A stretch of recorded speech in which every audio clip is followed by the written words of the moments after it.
Welcome back to True Print for Life. I'm your host, Christina Vera. And your co-host, Maylin Sambois. So today we are really excited just to check back in. We often get a lot of different emails that come in, or just even in conversation, where people are constantly asking, like, what are your thoughts on this? Or what are you seeing in the business world? What are you seeing in the entrepreneurship world? And oftentimes I think even as, people who are in this space of, creating and serving and building companies, we often look to other experts and often look to other people who are also in that journey and in that process. And so right now, I think just in a season of so many things happening, both in the world and also in business, it is important to take some time to replenish yourself, whether that be like a conference or a retreat or just some professional development or personal care that maybe we've been putting off because we are so busy or we have so many things going on. It's interesting, summer is always like a highlight for so many of us because in our minds, right, we're going to get caught up, we're going to relax, we're going to spend time doing all these things that we essentially put off because, we're so busy right now. And then summer comes and we're still so busy. And it's July almost. I don't know how we got here. Yeah. And so I was really excited to hear Sarah Jakes is a amazing, not only pastor, but I feel like she's more than that. She's a real woman, yeah, right? like a real woman. Someone that I think because of what she's been through, we could relate to her because it's not, you just don't see the glam and the success. You also know her backstory, which is like statistics and, even though she grew up in a household of faith and her father was a big pastor, she was human. And I think what makes her really powerful is that she shows her humanity to the world. Yeah. And so she has a conference that she does around the country. Like a tour. And she came to Columbus, Ohio a few days ago, and I didn't get to attend that conference, unfortunately. We were both sad about it. Yeah, I was very sad about it, but there was no way around it with my work schedule. But Maylin got to go, which I also feel like sometimes, like as sad as I was that I didn't get to go, I feel like, there's no mistake in like, a friend of ours got to go. Yes, she did. And so, you never know where the message is going to come from and how the opportunity will present itself. So, yeah, so I really, actually, I haven't even heard like what the takeaway from the tour was. And I just am curious as to like what your thoughts were on that. So it's funny because I was like, you had to be here. I can't explain it. However, I will attempt to do some highlights because you really have to experience it. If you have the opportunity, which we did 2 years ago before COVID, we had the opportunity to go and meet her and, see her. We took pictures with her husband and it was a great experience. And I think the message was very timely then. And this time, I felt like everybody that needed a message was in the room. Right? Like, I feel like it was intentional how people got to be there.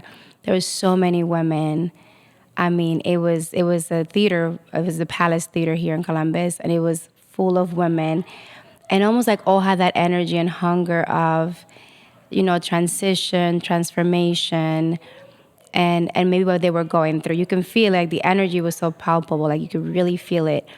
And she had a moment where she had all the women kind of turn and see the person next to them. So for me and my friend, Krista got to go with me.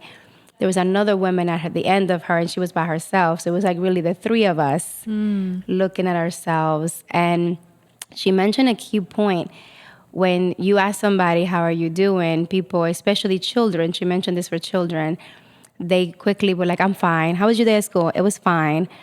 But by taking a couple seconds to look at that child in the face and just like, you don't have to say anything, just look at them, their emotions will come up because they're being seen. And she brought a psychologist onto the tour, and she talked about how for her daughter in middle school, that was very powerful. It was a moment where they started to like really see each other, and we experienced that in our trio, I call it, because the women that we were next to, like me and Krista, has spent the morning together already because we were like walking and stuff. But like we had a moment to look at each other, but we really focused our energy on that woman because we felt like she didn't have somebody there with her. She needed somebody to see her. And, the tears started flowing. There was no messages. There's nothing that we said. It was just the tears that were flowing from her face because she hasn't been seen in so long. And there's so many of us that feel like maybe we haven't been seen. Even though people are looking at you every day, they're not really seeing you for who you are. So my takeaway was like, as you meet with people, as you are with people, take a second to really see them. Like spend those quiet moments, just letting them know that you're there for them and that they're not alone. Which brings me to the point, a lot of women think they're alone in this journey of life and whatever they're going through. So she kind of like made it clear that we're not alone, and there were so many girls and women going through this. She brought 2 girls on stage, beautiful girls. And one was struggling with confidence, and one was struggling with doubts, self-doubt. And that's when the exercise of let's just look at each other for a second came to be, and it made it so much powerful. So that was one of my biggest takeaway. The other takeaway was the psychologist talked about emotions. And I think many times, and I experienced this myself, where sometimes, we're so blessed, right? Like we feel like we have everything that we need. We have food, we have home, we have a good family, we have a job, we have a place to live. And many times we still feel sad, right? Or we still feel like something is missing. And for those of us that have strong faith, sometimes it feels like you're sinning. Like, how ungrateful am I to God that I have all of this, and yes, I don't feel fulfilled or I don't feel satisfied. And what the psychologist was able to say was so freeing, because you can be blessed and grateful and also feel sad. Right. Right? Like you could be all of that and still feel those emotions because Jesus felt those emotions. Right. So as I mentor, I think a takeaway from me from that was when I mentor girls, sometimes I'm like, you just have to be grateful. And I'm sorry because I'm very positive. And sometimes like, you just have to be grateful. Just do a gratitude list. And sometimes I may not be, coaching them into feeling.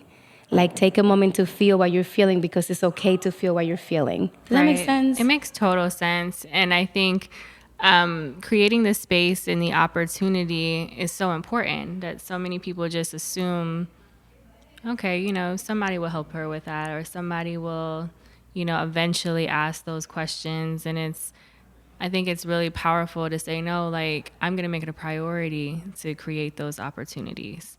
And so I really love that was part of the conference or the tour, in terms of just like taking a moment and really just looking and not just expecting a superficial response. When you ask somebody how they're doing, are you really prepared to talk about how they're doing? Do you really care? Like, yeah, I think that's important too, because if you don't, I'm Don't not ask. judging. Don't I'm ask. not judging, because sometimes you have to know your bandwidth. Yeah. Like I really feel wholeheartedly that you have to get your bandwidth. You have to get your bandwidth, because I think if you don't, then what happens is you start to take on drama that you're not really prepared, more than you can handle. Yeah. Because I have to be honest, I've learned she's laughing because she knows why I'm laughing. And it doesn't come from this place of like, Caring. I don't care, but I also know that I can't possibly care about everything and everybody, and not in a malicious way, but like if I really have core areas that I'm passionate about, or core people that I'm passionate about, if I'm just like giving out like coupons with my, my emotional bandwidth, right, then when the people who really need me, or the issues that really need Christina to like stand up for, if I'm not a little selfish with that energy, then I'm not going to be who I need to be in those moments and for those people. So I think it's important to understand that we can't be all things for all people. We can't be all solutions for all worldly problems, because I can watch the news and I'm instantly like, how do I help these people? What can I do? But then I have to have a reality conversation with myself. Like, you're a mother, you're a wife, you're a CEO, you're all these things.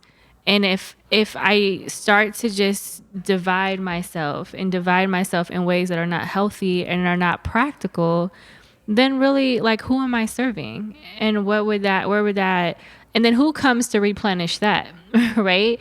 Because I think as women, whether you're in business, whether you're an entrepreneur, whether you are a mother or somebody who's caring for another adult, like whatever the case may be, like we have to understand that, we can only do so much. We can only do what we can do. Yeah.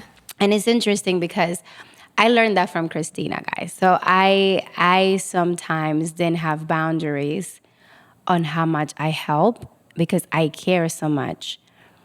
And, a little bit of that came from my people-pleasing tendencies, from all this stuff. We can get into another topic with that. That's a whole other episode. However, I learned to balance really by having Christine as a balance of how much I could give and to whom I gave so much of my time. So as I laugh about it, because I used to laugh in the beginning, I couldn't understand how she did it. But I have become so much better and more intentional about who I support and how I show up. And I'm just showing up so much better because I am not stretched too thin.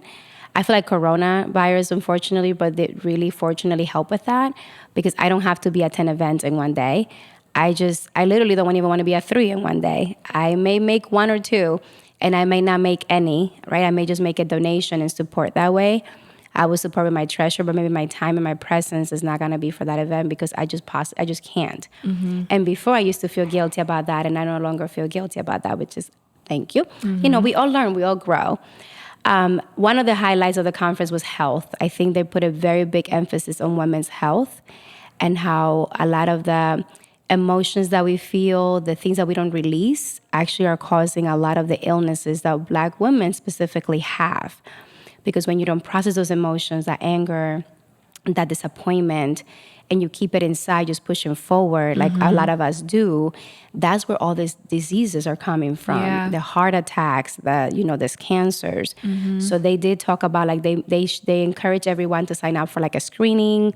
I thought that was amazing. They had a Black-owned nonprofit that was talking about the health and how there's disparities among Black women compared to other races, and I thought it was really great because sometimes we don't take care of ourselves because we're so busy taking care of others, and then when something is wrong with us, there's nobody to help us, right? Yeah.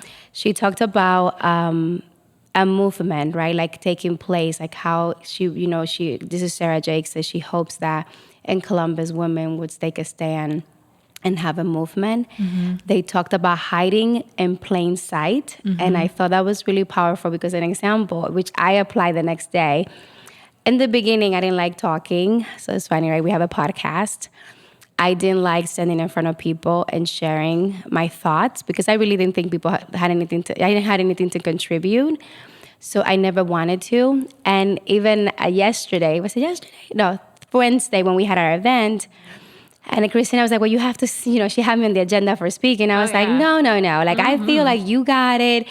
And the message that came to me was, don't hide in plain sight, which means there's no, if you are someone that's a little shy, if you're a little, concerned about, like, stepping out of your comfort zone, you continue to just step out of your comfort zone and just tell yourself you can do it because you can. And sometimes we're just afraid of how people will perceive us, and that will stop us from our opportunity. And she mentioned there's a window of opportunity in your life. Sometimes you get another one, sometimes you don't. But it's important that when you get a window of opportunity, you take advantage of it. And I think we have been very intentional about being in preparation for when those windows of opportunity show up, for us to take it. Like Femergy was created that way. Yeah. True Print was created that way. We knew there was a window of opportunity that we had to launch this. And, we made it happen. But how we missed that window, then maybe we might have done it. Maybe other things will have gotten in the way and wouldn't even be here doing this. Yeah. No, you're right. And I think because you can get so caught up in the thinking about it stage, right. Like the exploratory aspects of, well, what if, can I, what are people going to think? And I'm grateful that you and I have a really great balance of, whether it's a random idea, But we have conversation about, okay, well, how does this fit? And if it does fit, like, let's make it happen. But if it doesn't fit, like, let's not say not now, not never, but not now. And so I love that you said that, because that is truly how all of the things we've been blessed to be able to bring to the world, including Empower Her community, which Maylin mentioned a little bit about. We had an event a few nights ago for an online community for women that we launched during the pandemic, with the idea that we knew a lot of women were managing so many things, but not necessarily able to really manage how this was impacting them, both personally and professionally. And so, based on some of the stuff we were already doing through the Enrichment Institute for Women under Femergy, we said, how do we just take elements of that programming and create this online community so that whenever women had time, it wasn't, rigorous, it wasn't constrained, it was, check in when you can, make you a priority when you can, but also nudging that you need to make you a priority. Right. And I think that is something that we constantly need to remind ourselves about, and not just ourselves, because some people are really, really great about it. They're like, nope, I got my me time. I'm going to this conference. I'm going to go get my nails done. Like, whatever your kind of idea of self-care or professional development looks like, because it is different for everybody. But it's important. I think we have a responsibility to really make sure that we are like sharing that message forward, checking on the people we really care about, or even if it's not somebody, like you said, you just happen to see a woman at this tour by herself. And I commend that woman for going by herself, because how many times I'm not going to go because I don't have anybody to go with me. Right. She decided to just go, and then she was able to meet two other amazing women in a moment that she probably needed it the most. And even though you don't have somebody to kind of go along with you in this journey, don't be surprised if you don't meet somebody along the way. Right, because you're not alone. Yeah. Now, you mentioned our event, so I tell them a little my takeaway, but can you share with everybody that's listening, like some of your takeaways from Wednesday from our Empower Her Mixer? Yeah, I think the Empower Her Mixer for Femergy was truly, truly eye-opening to the need that we as women need for community. There was no set agenda. We had music, refreshments, some thought-provoking activities. We had like a positivity wall or a tip wall. And there was women in the room that we didn't even know. They didn't know each other, but yet you collectively saw them kind of pushing themselves out of their comfort zone just to go up and introduce themselves to another person. And so I was really taken back in a good way as to just how much we need opportunities like that. And, so for me, I was really, really grateful for the connections that were made that night. It also just reaffirms the work that we are doing and the opportunities that we are, in fact, moving on, whether we have all the answers or all the details. We just know that it's something that was brought to us, to be able to do. And as long as, God continues to show us that path, we will continue to follow. But I think, just right now, as we are starting to see a little bit of, it's interesting because the COVID fog is lifting slightly, but yet the political climate and the economic climate on the country is starting to feel as heavy as COVID has felt. And so, I'm very, very much aware that people are under a lot of stress that has kind of been lingering for a long period of time. And it might feel real heavy right now. And, I just want to be able to remind our listeners that, whatever storm you're dealing with right now, understand that this is not permanent. This is not a, end all be all situation. A bad day does not equate to a bad life. And so finding ways to engage with other people, whether you know them or not, finding a community that you can build so that you have support in these trying times. I've had a conversation with my mom a couple of days ago, because we are seeing gas prices at an all-time high for our area. You know, grocery bills are almost triple fold to what they've been before. And so I started, I got into this scarcity mindset of like, oh, what do I need to start doing? And so, it wasn't, and I know everybody's family dynamics are different. And so for me, I'm really fortunate that I do have a large family, and we get along for the most part really, really well. And so there's not this, where I know some families, they don't have anybody, or some people don't have other family members. But I wanted to have this conversation with my mom and my siblings and saying, like, I think this is a time we really need to start thinking about bringing our resources together. Like, can we bulk shop together? Can we, maybe start putting money in a savings account for a what if situation? Because I just think right now so many things are happening so quickly. And I'm excited to be talking with one of our finance experts later on, Yes. because he really studies the market in so many different ways. But just from a regular person like me and Maylin, A civilian who does not have all of that background, like, I wanted to start thinking, we cannot control what happens in the world. We cannot control what decisions are made, as you can see. And I'm not going to get political here. That's not the objective of this. But unfortunately, there are people who are in positions that make decisions that do impact our very households.